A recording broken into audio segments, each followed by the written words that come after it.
5v5, I think he is a step above what I've seen from Noah, especially at this tournament, where Noah has looked at times a lot more timid.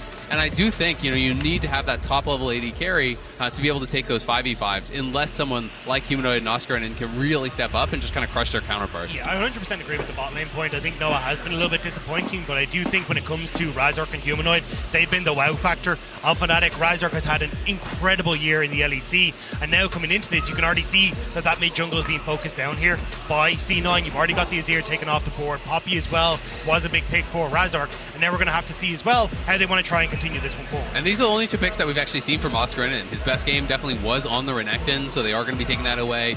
Humanoid, he is known for the Azir. When I think of him internationally, I think of his best games on this.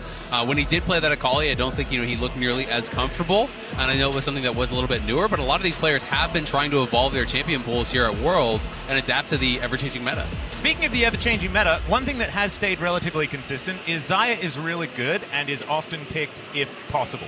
And that is going to happen again here. C9 going to grab that one, and the Sejuani is what Fnatic elected to take away from Blabber. He has plenty of things that he can go towards. I'm a bit curious about that ban. I actually think that this is a fantastic start for Cloud9. I think Xayah by far and away the strongest AD carry in the patch.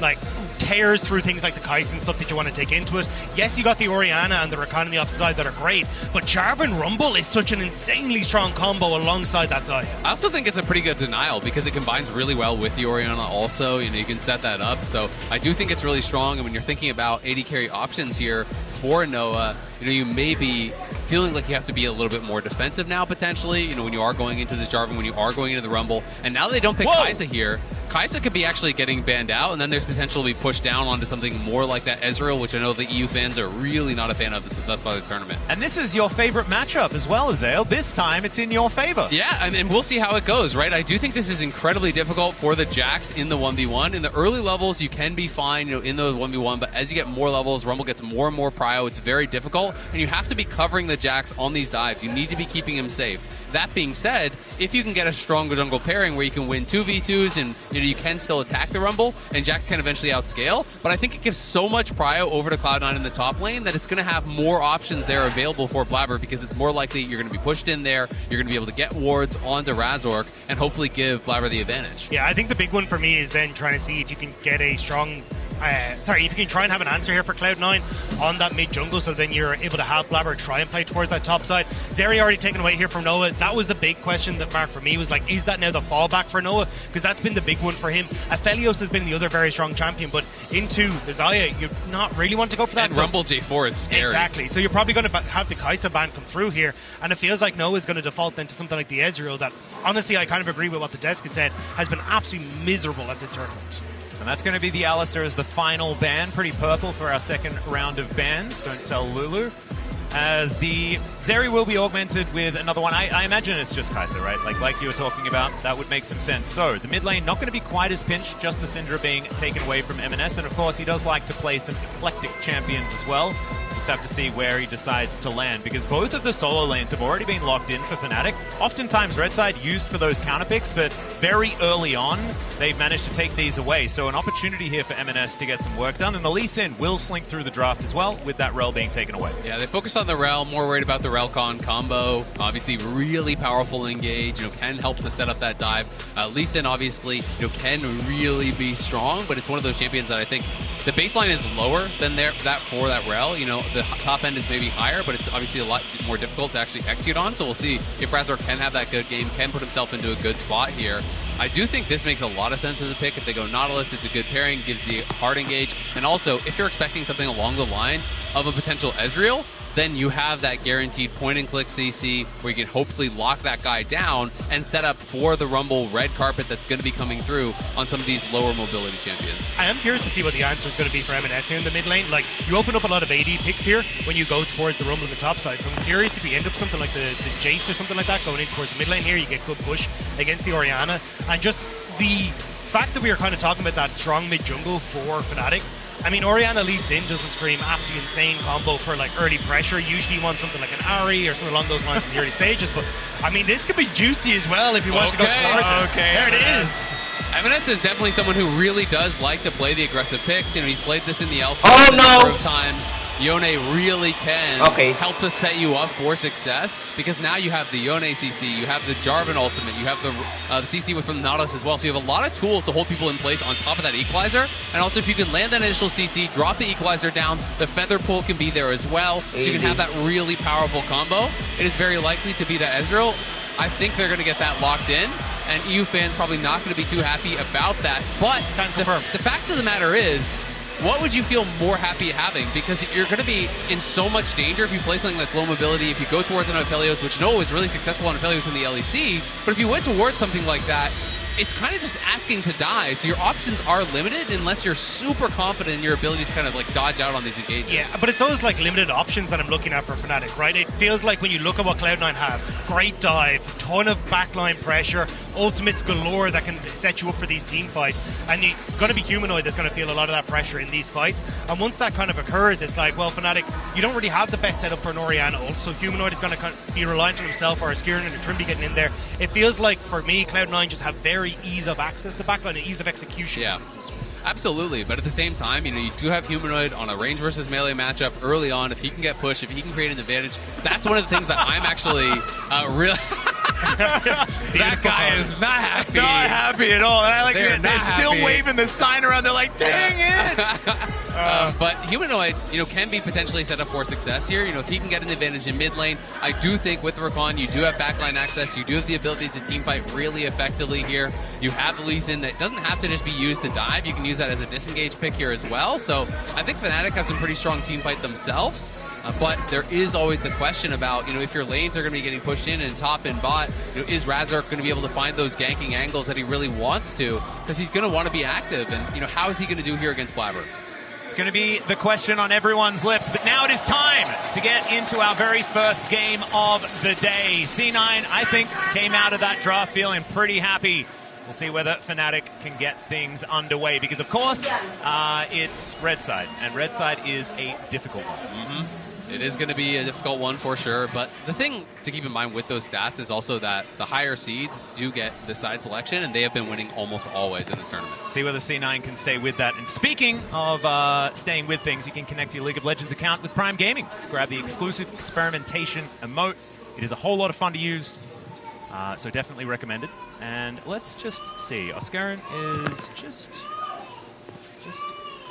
cruising up here. Not going to have too much first damage blood happening here between our top laners.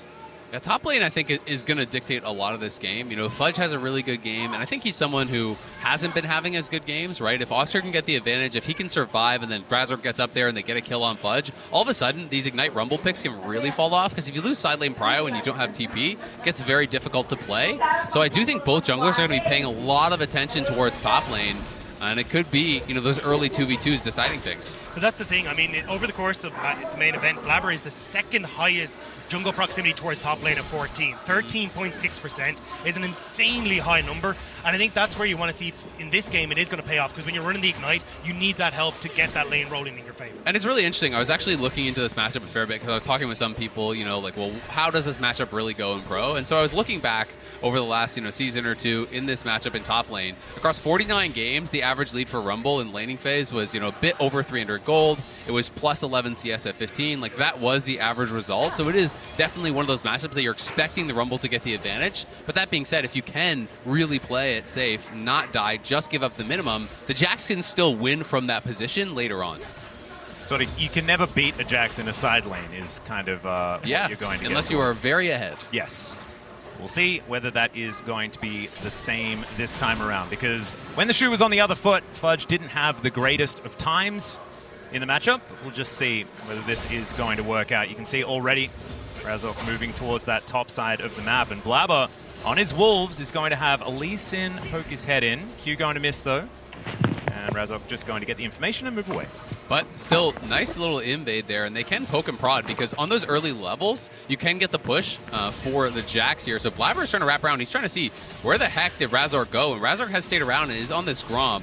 Both these junglers do have Smite, and Blabber's going to get here in time, so it is going to be a bit of a Smite fight here. Looks like Razork doesn't want to stick around. Oh, that was pretty close, but not going to happen. There's a flash over from Fudge. They are really investing into this. They do manage to get Razork's flash.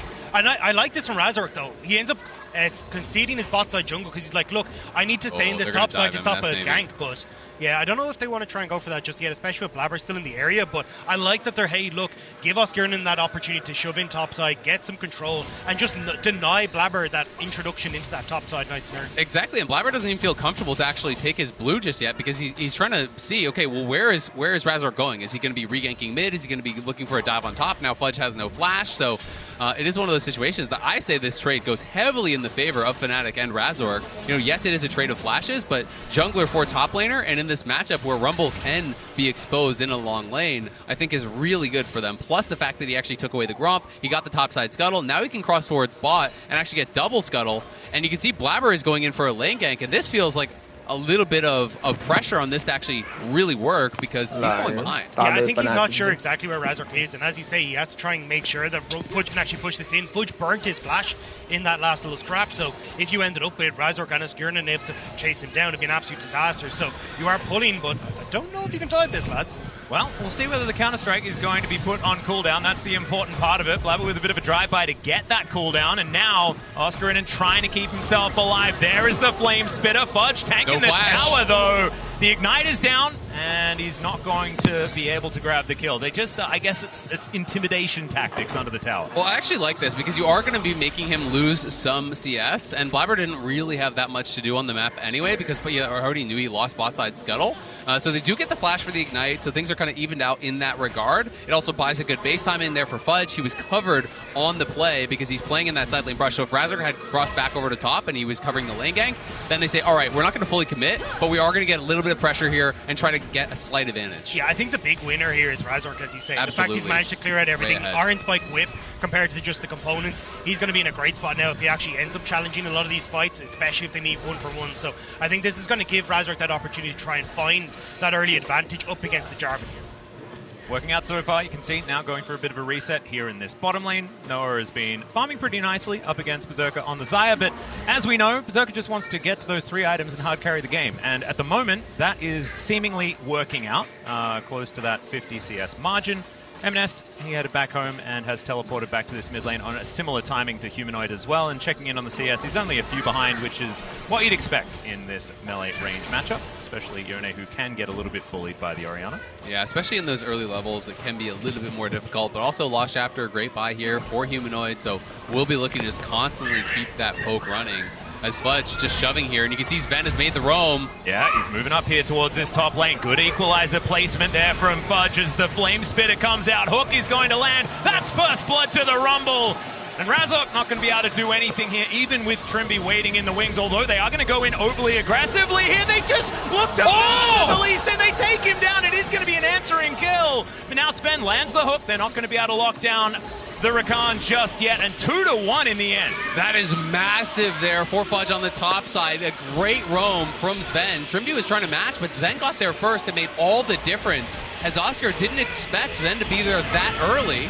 Shockwave going to be a swing and the miss there for Humanoid, and M&S just going to be getting this pushed in, but getting those 2 kills really important. Neither of the kills go over to Oscar, and sure, Fnatic get one back, but it's on Trimby. You remove the shutdown to get a kill on your support, so C9 are going to be really happy about how that worked out. 2 big kills going across over to him is going to be massive. And again, just nice roam from Spain. You can see Blabber was there to cover as well. He was in a really good spot, so Trimby kind of felt pressured to try and help Razork in that play, and it all just fell apart. So great job by C9 to cover. Here comes Blabber. Yeah, this is not looking great. You can see Oscar already taking so much damage. The counter-strike comes in and Fudge says, that's not going to stop my flamethrower. And so it is going to be once again the Jax pushed out of this lane, and does feel like what we were expecting kind of in this matchup, but has kind of gone worse. But the thing is now, you're in pressure here as Fnatic because you've just had to reset Oscarinen. You've got Rift Herald in 30 seconds. Fudge is going to have his flash back up. He's going to have his ult back up. He's going to have a ton of control over this top side. And even Blabber just needs to clear at camp to hit level 6. And Fudge is actually holding the wave. I don't know if we can get a peek over towards top side, but he did not elect to push on that base. He did hold the wave to deny, so you can see the experience advantage now opening up on the top side. Fudge now 7-6. Of course, Oscarinen, will be part way there. But it is going to open up both the gold advantage and the XP advantage, which can make things really hard here for Oscar, especially because Fudge is going to have his flashback first, and when that flash timing comes up, he's going to have Ignite, he's going to have Equalizer, and he's going to have Flash, and Oscarinen will have to be really careful about that window, because that's where I would be looking for the potential aggressive play from Fudge. And that's happened right now. Oscarinen taking a lot of damage. You can see also we've got a bit of a split fight, but the equalizer has been invested. Let's check out this top lane, see whether the ulti's going to be enough, but no, he just burns down. Another kill for Fudge. And M&S managed to get them off the Rift Herald as well. The cross map is not there. I mean, there was just no respect from Oscar. It's such an obvious kill window that Fudge is going to be going for. I don't know if he just wasn't tracking the cooldowns or what. Well, there's the ulti from M&S. Get him to safety. Noah's moving on up 3 versus 2, and that's going to mean that they get out scot-free. So far, C9 with so much control. But I agree with Azale here. Like, disrespect from Razork to try and start up on the Rift Herald as well. You had no control over mid. Humanoid had gone for a reset. You don't have the... You could have actually gone to try and help out Oscarinen in that top side if you really wanted to try and help him shove that in, but instead they kind of just disrespect all of this. Like, Razork could be in top side here, but instead Fudge is just able to take him down nice and easy. And Oscar takes the fight, right? You're trying to do both at the same time when your top laner's most vulnerable. So when Oscar's most vulnerable, he's jumping into fight and you're trying to take Herald. It's just too much at once here for Fnatic, and C9 back to the scene of the crime. Will push off Razork one more time. Sven has made the roam, M&S has made the roam as well. You can see both bot laners still down on that bot side, but C9 more interested in keeping Razork off of this objective than taking it themselves, it seems like. Yeah, I mean, even the fact that you've got push in mid, you can try and move over here, but every time Razork has started up, it's just kind of a case of not waiting for your lanes to be in the correct position. He's then forced away. Trimby trying to hide with Humanoid here. Yeah, Humanoid taking a little bit of damage, but Trimby comes in, saves the day. And M&S just going to do what he can to clear out these minions underneath the turret. Bit of a quiet game so far for the Yone. Just managed to use his ultimate defensively, but he is going to be very important come these mid-game fights. As C9, they lock down the Rift Herald 2 minutes after she spawned. A little bit of a late one on that front, but able to grab it in the end. But this is the thing, Fnatic are just kind of looking at them doing it right. They're not actually trying to move down towards Dragon now, but Humanoid very low on mana because he's had to keep pushing in, although good damage on M&S there. And now they're starting it up, not really looking for the play either. This is going to be spotted out by Berserker. But Shockwave as M&S taking a lot of damage. The Clockwork wind up, and that is going to be the command attack flashed. And M&S now going to go home. Good stuff from Humanoid there, really putting the pressure on. He does have the early Seekers as well. He knows it's going to be mostly physical damage attacking him here between mid and jungle, and he needs to be someone that's getting going here for Fnatic because things have been difficult. Look at topside though, because they wasted time. Now here's play on Oscarinen again. Yeah, the equalizer means that it's very difficult to get past it. Interrupted, and Fudge just burns him down. Gorgeous dive from C9. And they get the TP, and the TP is very late. He's going to be able to collect the wave, but not nearly in time to be able to actually stop the play whatsoever. So now M&S gets to push out the wave for free and get a reset. And if you looked bot lane, when we saw the gold graph on the side, Berserker was a good 700 gold ahead of where Noah is, because he actually is up on farm. He took the plate as well. So things are definitely looking really good for Cloud9 right now. And that was such a sick read from Blabber. He was like, look, Fnatic have been so late to go down towards this dragon. They're going to invest all that extra time they kind of built up into that. I can just make this play on top side knowing Razork isn't going to be here. Humanoid, we already said, was super low on mana, especially after trying to kill M&S. I mean, yeah, it says it right there on your screen. That's absolutely insane. 2,000 at 11 and a half minutes? I mean, look at the items. It's a Sheen and a longsword to a Night Harvester. The Sheen and a Dream. Like, that is brutal. So Fudge is massively ahead, and Cloud9 can continue playing around those objectives. This is just beautiful timing, though, from Blabber. Interrupts the leap strike there with the ulti. That is sick. And also the equalizer. I love the equalizer placement as well. Put it behind the turret so we can't play around the turret placement to try to mitigate the gank. Really nicely done by Fudge as well, as M&S moving towards his top side, looking to punish Humanoid as well. And it really feels like C9 have elected into the top lane being their battleground this game. I mean, that TP was not much of anything. Yeah. I think that he was making the read that Humanoid was going to come into the fight and there was going to be a bit of a scrap and he could TP in behind him and get that kill. It doesn't cost them too much, but it is a wasted TP at the end of the day there from M&S. Also a bit of a wasted Rift Herald. You would have liked that gold to go to M&S or even to Fudge, right? So I thought maybe they were going to try and rotate Blabber up there and just use the numbers advantage they have to dive top tower, but not going to be the case. Instead, it will just be the gold going into the hands of the Jarvis, just picked up their core drink.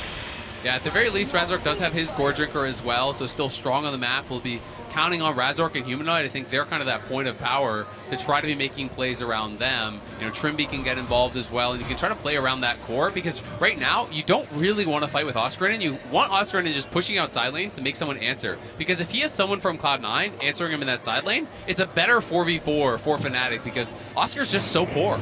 But that's the problem, is that with how strong Fudge is, he's... Oh, hang on, Humanoid? That's good. He was thinking about it. You could tell that he was looking for a depth charge angle, but decides not to go for it. Yeah, Grand Entrance is going to come on through. There's Lee Sin as well, but Blabber is going to answer that with a QE. And now the kick is going to come back. That's the kill onto Sven, as already Fnatic have picked up one, but there's the ulti from M&S, gets into the back line. Trimby is going to quickness him up though, and the Yone steps too far. Blabber just has to flag and drag his way out. And there's that core Azale was just talking about, popping off in the mid lane. It looked like it could have been a setup for C9, and Sven was there, but as soon as Fnatic were able to jump onto Blabber, not realizing he was on a ward, it's great setup for the squad. Humanoid played it really, really well. Even the flash out on the Yone ulti there. M&S maybe not tracking that or underestimating it because he goes back in and he gets CC'd up beautifully by Trimby there on the re-engage. Was trying to go for that turn. Trimby was ready for him, and Cloud9 get punished here as the early shockwave connects only on Sven as he steps forward. So this makes them think, hey, we can actually step up. M&S is getting a really good trade down onto Humanoid, but Razork helps to finish off Sven. They get that initial kill, and then this is where M&S is seeing some low health bars and thinks he can re-engage. But Trimby is ready. The R for the charm, the immediate knockup, the ignite goes down, and that sets up for those skill shots to land, but we're watching Oscar. This is becoming, oh no, he's dead. Yeah, sometimes you think you're going to get away, and then he still has an R button. Fudge is just massive. This is... C9 is going to be relying on this Rumble, and to be perfectly honest, if you're looking at a mid-game like this and you have a Rumble this fed, I'm pretty happy if you're a C9 fan. And we can see almost 2K ahead in the MasterCard lane economy snapshot there. And this is the problem now, with Fudge being this far ahead, Oscarnan can't create any pressure from the map, so immediately C9 are just going to have a point of pressure. So for Fnatic, they want to try and have these dragons that they're starting to set up for as their big point to draw Cloud9 into fights, but honestly, that's kind of where Cloud9 want to be. As you say, when you have a Rumble that's this big, the setup you have with Blabber, M&S, Sven, trying to take these fights as Fnatic are going to be so difficult. And to me, this is Cloud9's comfort zone. People talk a lot about Berserker, but Berserker often is not involved in the early game for Cloud9 almost at all. He just wants to farm, he wants to get his gold, and then he wants to show up to a team fight and roast you. That's kind of Cloud9's style, is that they're active on the map generally without him, and then all of a sudden, you're not thinking about him, he's 0-0-0, he shows up to that team fight, he has that item completion through, and he really can make magic happen for Cloud9. So that's what they're going to be hoping for, is this kind of farming win condition for them. Fudge doesn't think this could be going on, but there's 3 members here. He does have Equalizer, though. This could be dangerous for them. Yep, well, it's going to the brush.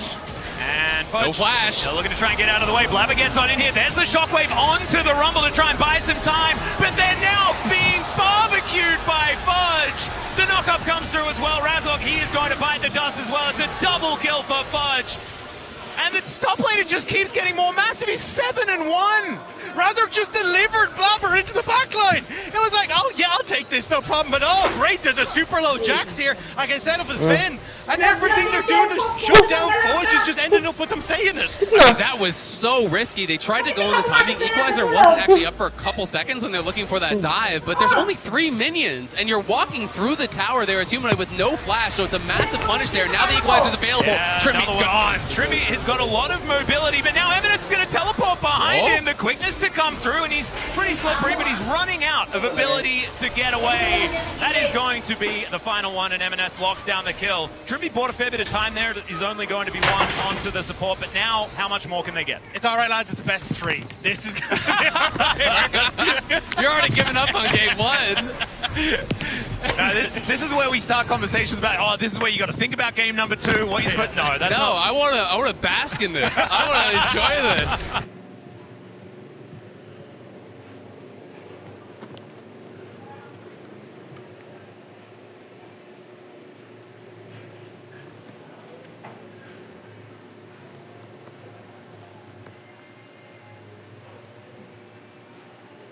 You can't say this is over. This is like when you're having the really good solo queue game and you get 10 kills in the FF. You're like, oh, yeah, no, yeah. I need to enjoy this. I don't get it that often. Give me this. Come on, guys. Well, we're going to give that one to Fudge, as there was just no way for Oscar to do anything in that moment. And let's have a look to see where this kick is going to go. Yeah, at this stage it's a bit of a whoopsie. If Humanoid doesn't end up in a position where he's actually going to follow up. Blabber has that core drinker, so when he gets kicked into position, he's actually like, oh wait, I can turn on this Jax. And when Sven rocks up to the party as well, it's an absolute disaster. The tower is working heavily in favor of C9. Yeah, and Trimby, I think, did a really good job to delay this. I thought he was just going to be dead right off the rip, especially with the TP coming in from M&S, but does a good job. At the end of the day, unfortunately for him, it did mean that he went down anyway and used the stopwatch, which is one of those key playmaking abilities. We can see back towards live, though. Fnatic, I think, realized, we're so far behind, we just need to try to fight and hope we can make some magic happen. They do have great engage. They have some AoE. But with Fudge here on 2 full items, if he gets a decent equalizer, it's hard to see them winning the fight. Trimby's going to escape. That looked with the zoom like he was trying to grand entrance his own team.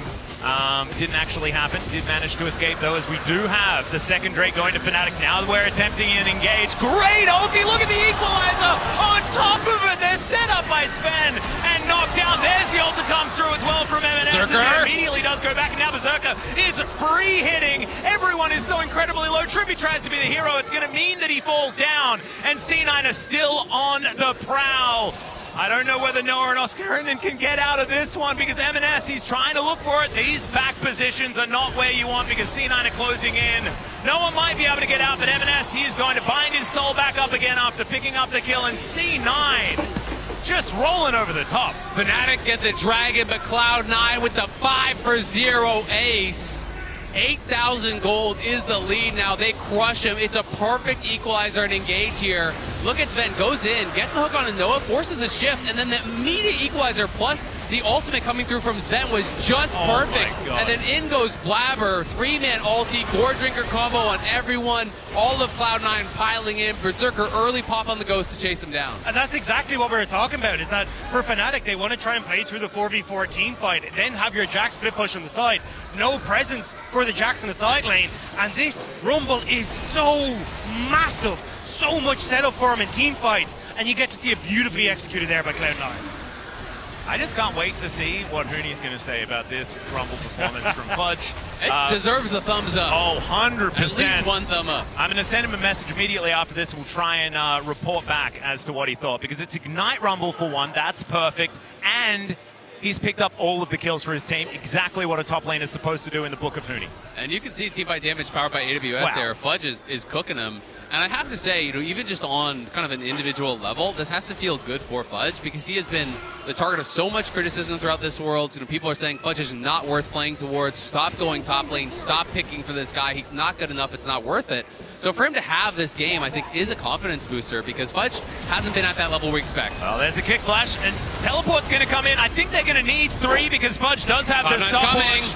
But there it is. So the rest of C9 are making their way up. Oscar is very, very low. There's a flag and drag to get the knock up on a Humanoid. They know who the most powerful one is on this Fnatic roster. They're going to take him down. The other two are going to limp their way out, and C9 once again retain map control. I mean, it's just in front of the Baron as well, so if they really want to, they can try and turn for this. They are going to. Lee Sin is just back. Razork isn't in the position. And Berserker's on 2 items, so he's going to shred this. Yeah, and now Trimby, he knows exactly what's going on. They did manage to get that ward into the pit. It is off now as Noah is looking for an opportunity. Tries to get out of the way of M&S, but he is still chasing him down. That Soul's going to have to revive, but he still manages to get the kill, and the Baron falls down as well. Trimby looking to try to escape. The Battle Dance is going to be able to get him there. That Q, probably pretty good that it missed. And C9, they'll take a Baron, and they'll look for more. It's almost 10,000 gold to lead. Yeah, it's another great call there for Cloud9. Fnatic obviously really running low on options. When you're this far behind, what can you do besides overload one side and look for picks, right? This is really all they have. Yeah, you kind of have to make something happen, and they do end up getting that shutdown onto Humanoid, but as you can see from the ult here from Humanoid, he's got no damage left in the tank.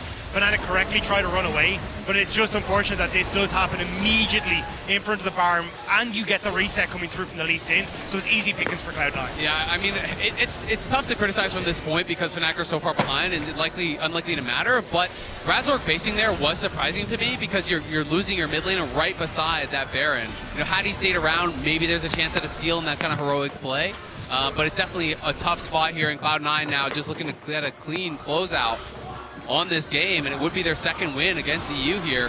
Yeah, there's another Cataclysm to come on through. The equalizer not placed perfectly, but I think it's good enough, as there it is, the kill onto the Orianna. The double knockup comes in as well. Trimby's trying to do what he can. Sven is charmed, but now has his pick of the litter if he wants to throw out that anchor. Instead, they're just going to look towards these turrets. Oscarinen in that bottom lane just doing what he can to try and get some money back, and the bounty gold does come through. But he's going to be needed if they want to try and keep their base alive. The siege is definitely a big deal. Berserker now trying to get some work done in the mid lane. Fnatic setting up here on the top side for some desperation defense. And it looks like they are going to be able to keep their base alive for the moment. C9 looking for the next avenue of attack. It looks like they want to try and back maybe for the dragon that's up, but I think at this stage you're like, screw dragons, as long as we can keep this pressure up, we're going to be totally fine. M&S looking for some damage, but going to back on out of there. But they shouldn't try and move over. Just use the last minute that they have in this Baron, keep the waves shoved in, and then in 10 seconds you just fall back to the Dragon and take that as Fnatic are trying to deal with the waves in their base.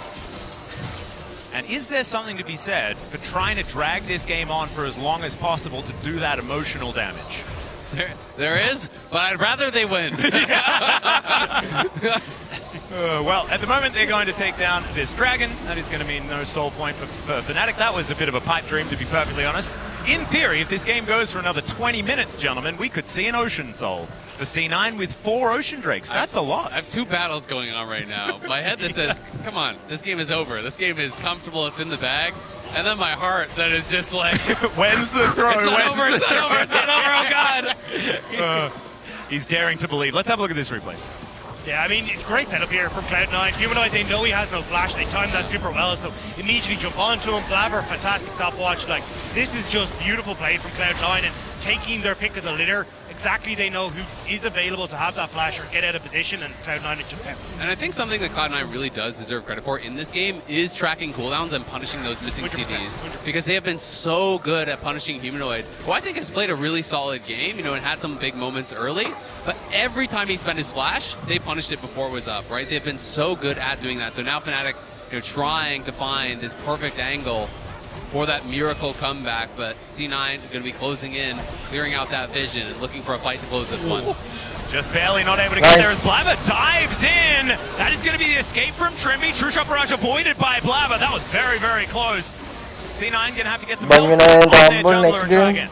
It's definitely a swing and a miss there from Cloud9. Blabber tried to go over the wall. They tried to find that setup for Fudge on the equalizer, but he dropped it. And Fnatic were just able to get back through the base gates and get back to safety. That's a whole nother minute we lost. That's all we need. More of that. But I think seriously, Cloud9, they look so in control right now. Berserker's completely untouched on mid wave. He's going to continuously be able to shove this in. Same you look towards Fudge. And I think the only thing is, as long as you buy time where you're just shoving Fnatic into the base, 2 minutes until Baron, you just fall back. It's so easy for you to operate from this position. And Berserker's sitting on 2k in pocket, right? So he's working towards that third item. Noah just got his second done here. So Berserker definitely, in a comfortable spot, scaling up incredibly well.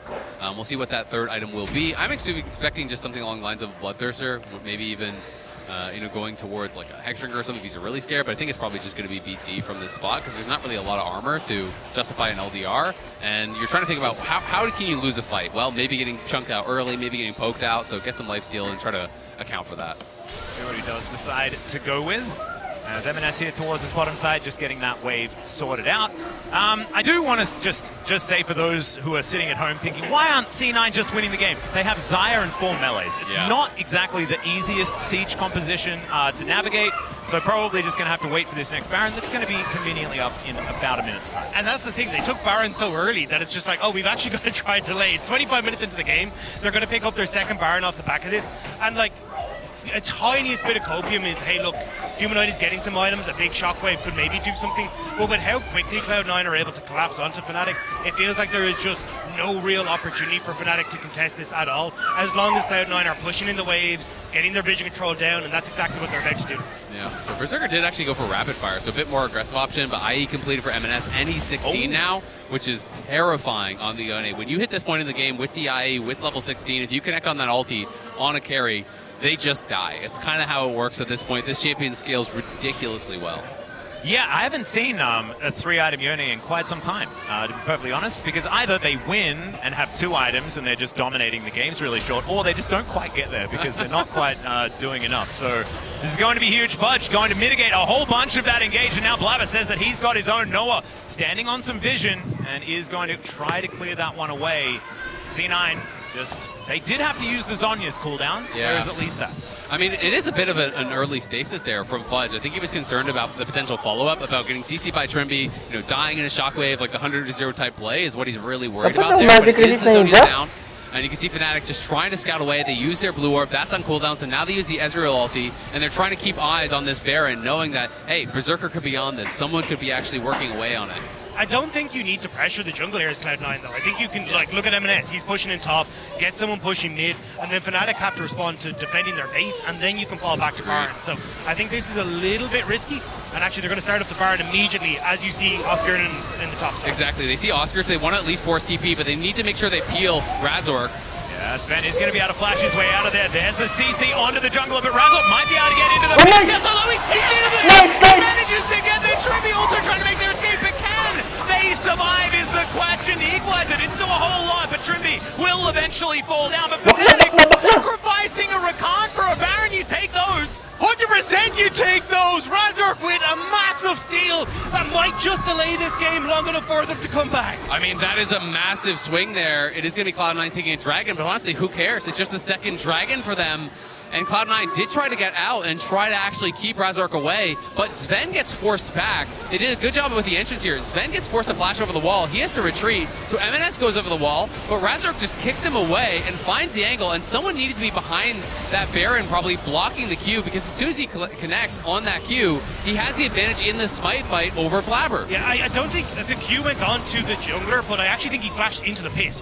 It was just, he just managed to get in over the wall, so Razork... Oh, the Q did hit Blabber? It hit Blabber, yeah. Oh, and wow, then he ended up mistake. flashing into the pit, so nice 50-50, Yeah, well played. But I don't think Cloud9 needed to put themselves in that position, right? I think they had opportunities to push out waves and then make sure that Fnatic weren't able to get there, and now Fnatic will have that time to try and build up. You don't contest Dragon, you start to get like towers on the map, get some of these bounties in your favor. Question mark? Could be in a little bit of trouble here as he's trying to get out. It's not gonna work. MNS is now dominating, and our Rebel Baron power play is going to be slightly less than it was before, but still 1800. You're pretty happy with that if you are Fnatic, especially when this game looked like it was just over. And another one. Now MNS looking for the opportunity. Does pull himself back with the Unbound Soul, and the Shockwave is now on cooldown. Yeah, nicely played there by MNS, but it was his flash actually committed, so did spend quite a bit. The Death Cap, though, is what my eyes are on. Anytime I see Orianna with Death Cap, I'm saying, hey, you got a chance. You know, if you find that perfect Shockwave, it can really make things happen, but not having that on cooldown makes it much more difficult. Razork now looking for the flank, but he's spotted. Got to be careful. Yeah, he's on vision. The knockup is actually going to land here, but no follow-up going to be available. And Blabber going to move back towards the Fog of War. C9 still with full map control, but Fnatic starting to feel like they can get back out here. Razork trying to get in there for that red buff, and now the Cataclysm is what's going to be there in answer. He goes down to his GA as the Depth Touch flies through, gets 2 in the knockup, but C9, they didn't have the follow-up. Berserker wasn't hitting anyone, and now it's a mess. He needs to deal with this orb. Trimby taking a bit of damage, but he's able to get back to his team, and that is just a free kill on his Sven. Cloud9 way overcommitted for the play. Both top and jungle ultimates didn't find the success that they needed, and Fnatic, they bounced back. Well, actually, way worse is they lose the GA as well. I think C9 are looking nervous. They were looking so clean earlier in the game, and they give up this Baron steal, and you can see they're starting to sweat a bit. It felt like they're over-forcing on a couple of these plays. They go in here, yeah, Blabber finds the knockup, but they have so much mobility. You have to respect the fact that they can just jump right out of this, and they're able to get out of there no problem. Sure, the equalizer goes down, but no one's stuck in the pit. It's not on the Orianna's head, so they get the GA, they get the kill, and Fnatic slowly but surely making you believe that they could actually win this game. They're also just playing off of Berserker not being there. Berserker was pushing mid-wave, so he's not really in the position to follow up, and even if you are, that's the perfect scenario for Humanoid to look for these big shockwaves with that Rabbit on Death Cap complete. So Cloud9, as you say, small mistakes now come back to bite them. Honestly, it's definitely getting a little bit more nerve-wracking now for Cloud9. And you asked earlier, Max, you know, is this kind of like the emotional damage when you're in this long game and you're getting beat down the whole time? I will say the shoe starts to go on the other foot. Absolutely. When the team that's behind starts to really make you work for it. You know, even if Fnatic were to lose this game, I would feel like that would give you some confidence in, hey, we almost, you know, were able to come back in a game that we were so far down. So Cloud9, I feel like they're going to be the ones sweating a bit. The game is still very much in their favor. You know, when you're looking at the itemization, they're in a great spot. Your carries are really, really strong, but you have to be on point with your engages. Fnatic has their items. You know, they are at a good point here too. You can't underestimate them. I think as well, like even for Cloud9, your scaling is so strong when you've got the Yone, the Xayah. I mean, Rumble is still going to be an incredibly strong stop. They're disadvantaged. It would take a Herculean effort for them to win. True. Sorry, yeah. my bad. But still, I think they are in a really, really good spot. Yes, Fnatic have found some ways that they've been able to turn around, but I think as you say, if Cloud9 just find one engage, this game is going.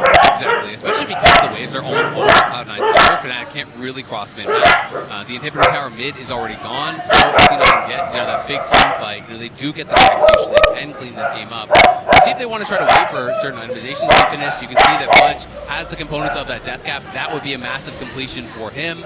You're looking towards that PT that just got finished there for Berserker, Wits End on the way for M&S. So they are working on these items, but there's always that chance for Fnatic. And they have a lot of playmaking on this team, which always makes you believe that bit much more, you know? Even if you're behind, hey, that perfectly Sin kick, that perfect engage from Trimby, that perfect shockwave from Humanoid, can really turn the game on its head. Especially when you've got all those flashes now available for them as well, that takes up a fancy. But I think the big one that we're looking at is M&S not having his. Once Cloud9 have access to all the run summoner spells, that becomes way more difficult to try and achieve, because C9 honestly are just as slippery with the amount of opportunities they have to try and get away. So I think Fnatic definitely will have their work cut out for them if they hope to bring this back. And with Baron now in 30 seconds, have Cloud9 learned from their last mistake of just not controlling the map before they start this one up? Absolutely, you know, I think that they thought they were in a better spot than they were. You know, they saw Oscar top lane. Think they thought they were going to get a TP or something there. M&S, you know, back out on the map. TP's back towards bot side. They're looking for a pick on Noah.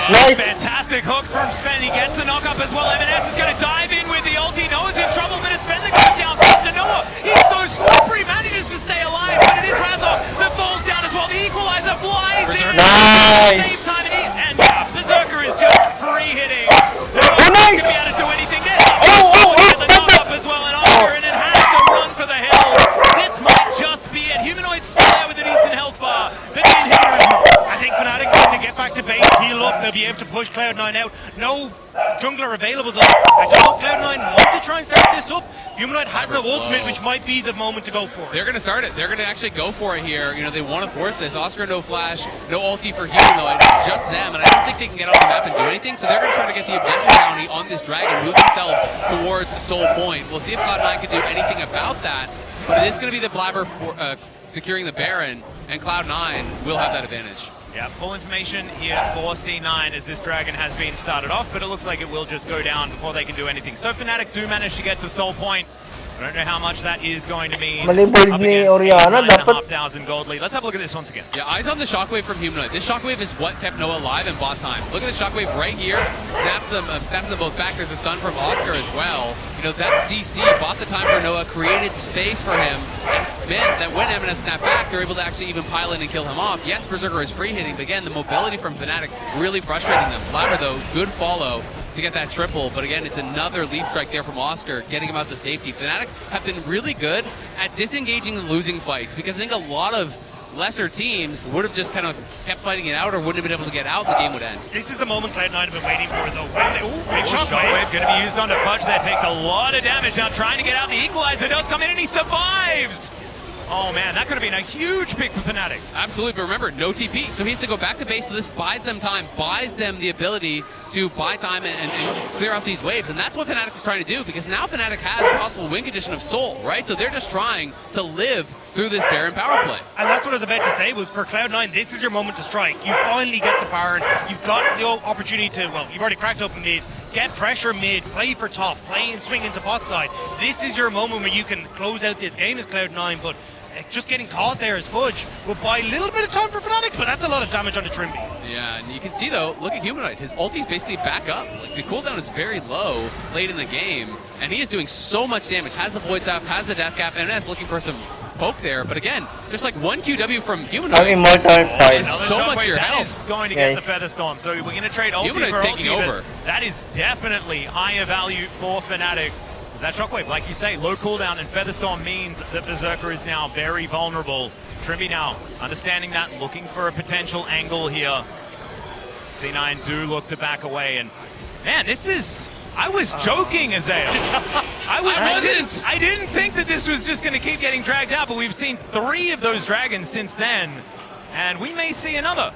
I mean, that Rebel Baron power play, you can see in the top left corner, it's nothing for Cloud9. The fact that Berserker doesn't have flash and doesn't have his ult means that you have to play back, so Cloud9 can't get full advantage. Again, as you say, Humanoid's been pulling off miracles at the moment with this Orianna. He's 2-4, but this is a 1v9 game. Like, this, he's actually playing so well in these later stages. He single-handedly ruined the entire Baron for Cloud9. He forces back Fudge, he has to base, walk all the way back out. By the time he gets out, he forces out the Featherstorm from Berserker, so they have to back off again. That just killed it completely, and now it makes this Baron take completely worthless, and it means that Fnatic are one potential mistake away or one steal away from getting Soul. And I think at that point, the game is heavily in their favor. Yeah, 244 is actually how much he benches because he's just doing all the heavy lifting in this one. It's been absolutely absurd. And I think now, as you say, with the void staff now completed, if Humanoid finds that one moment, that could be it. So I won't say it's it. You still have a lot of space to clear on the map here for Fnatic. This late in the game, though, if you get an ace out of Dragon, the game can just end. Yeah, this is just one teamfight territory, right? Yeah, like it if is. you manage to have enough people alive, and especially ones that do damage afterwards, then